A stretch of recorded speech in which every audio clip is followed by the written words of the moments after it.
Let's join the discussion now on BBC Two and take a look into the latest current affairs and top news stories this morning with Victoria Derbyshire.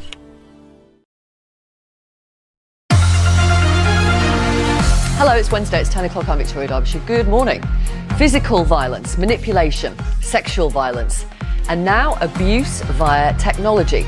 A leading charity tells us that 95% of the domestic abuse cases they deal with daily involve some kind of tech abuse. From the TV, from the settings that he's put in there, he can actually watch and spy and see what I'm doing.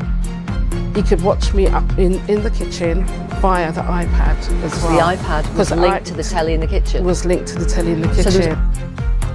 We've also been told about ex-partners sewing GPS trackers into their children's teddy bears and emails being hacked to find out an individual's whereabouts. Has this happened to you? Do let us know this morning. Also, the trans Twitter row that's ended up as a police investigation. But did a trans activist make a complaint to the police because someone on Twitter misgendered her daughter? That's what the subject of the complaint suggests. We'll bring you the story in the next half hour. And as ITV promises to do more to look after its contestants on Love Island, a former star from Channel 4's Gogglebox says that it's an industry-wide problem and that he was hung out to dry when he left the show. We'll talk to Chris Ashby-Steed before 11.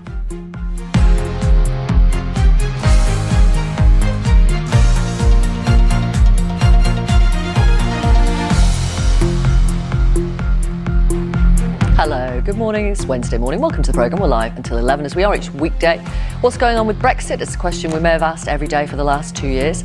Well, today the Prime Minister is going to ask the EU for a delay to the date we leave. She's confirmed this morning it won't be a long extension she's asking for. Downing Street said she shared the public's frustration at Parliament's failure to take a decision. Do you agree? Are you frustrated? Are you frustrated with just Parliament, or there are other reasons that you are frustrated when it comes to Brexit? Let me know this morning. Right, let's bring you a summary of the news so far today. Here's Anita. Victoria, thank you very much. Good morning.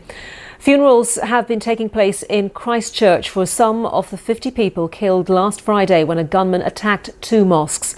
New Zealand police say they hope to have completed the formal identification of all 50 victims by the end of today and would then be able to release the bodies to the families.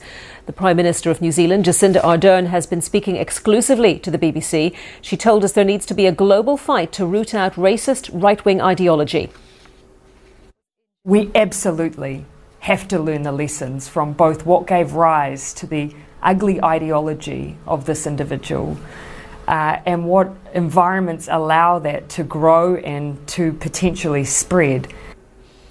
Theresa May is to ask the European Union if Brexit can be postponed for up to 3 months. Any delay beyond the UK's scheduled departure date of March the 29th will need the approval of the leaders of all 27 remaining EU states.